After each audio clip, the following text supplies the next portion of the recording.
Welcome to the Religion and Citizenship Issues Sport and Leisure revision video. Now, there's a lot of reasons why leisure time's important. You need a rest, it helps you recover from the strains of work, it helps keep your stress levels down. Leisure time's also important because all religions believe that sporting talents are a gift from whichever God they believe in. Obviously, Allah for Islam and God for Christianity. Islam also believes your leisure time should be used to worship Allah and spend time in prayer and reflection. For Christianity, they believe in the creation story. That's the idea that God created the world in 6 days and rested on the seventh. Because of that, Sunday is a holy day and a day of rest. Both religions we study object to gambling. They do this because it makes a profit from other people. No one makes money unless someone else is losing it. It also appeals to your selfishness and your greed. In Islam, they specifically believe that gambling is devised by Satan, so it's purposely created as an evil force. In Christianity, they think it's a temptation that plunges people into destruction, getting people into debt and causing all sorts of personal and relationship problems. Both religions also oppose binge drinking. This is drinking to excessive amounts. That's having too much to drink. This is because it causes drunkenness, the ill treatment of children sometimes if someone comes home drunk and isn't responsible, and even marriage problems due to ideas like alcoholism, the money it costs, and some people are more likely to have affairs whilst drunk that they wouldn't necessarily do if they were sober. Christians also oppose this because it damages the body, which they believe is a temple of the Holy Spirit. Muslims believe that it is haram. That's the really good technical word to use in your exam to mean forbidden. And this is because of the harm it causes. So not only are they against binge drinking, but they don't think people should drink alcohol at all. The big theme here is the idea of religion and sport. Christians think it's a good thing, as long as it doesn't lead to the worship of false idols or make the sport more important than God.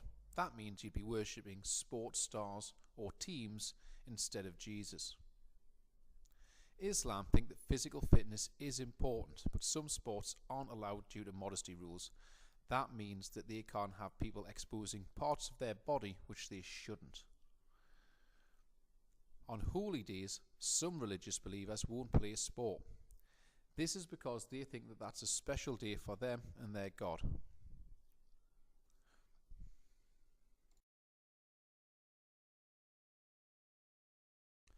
Performance-enhancing drugs, another big theme. They don't believe that these are allowed in any way.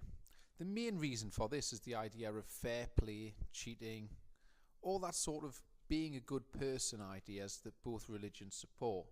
It's totally ignored by cheating to win. Christians particularly like the idea of fair play and the example of honesty shown by Jesus. It's not the kind of thing he would have done. In Islam, they again believe in the idea of haram, it being forbidden, because they think it's harmful to the body. But they also support the idea of fair play and acknowledging the rules. If you're going to do this in an exam, remember it's good to have an example. Lance Armstrong is an excellent example of someone who's cheated his way to the top through drugs and lied about it. You can get a big chunky paragraph out of his abuse of the system. Another big question that often comes up is sport the new religion? You've got the idea of devotion, your commitment to your team. Some people will stay loyal to their team no matter how badly they're doing. The idea of pilgrimage, a journey to a special place. In the local area, we've got Sunderland as a football club and people love to go to the Stadium of Light.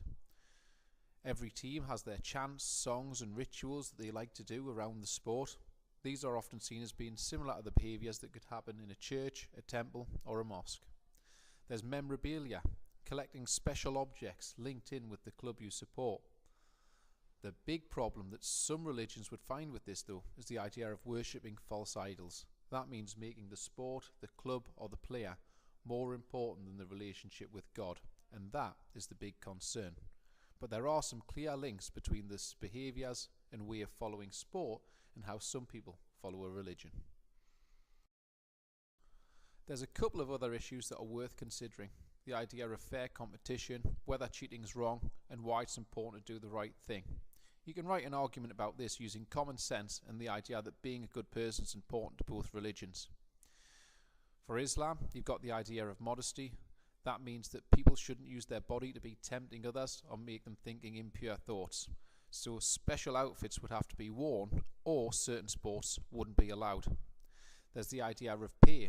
Are people getting paid too much for their sport, and could this money be spent in better ways? You've also got the idea of equality. Is it okay for everyone to participate? Does everyone deserve an equal right to get involved in sport? These are some of the other issues that may come up. Most of this you can answer with general knowledge and a good argument, but drop in religious ideas whenever you can. That's what gets you the extra marks.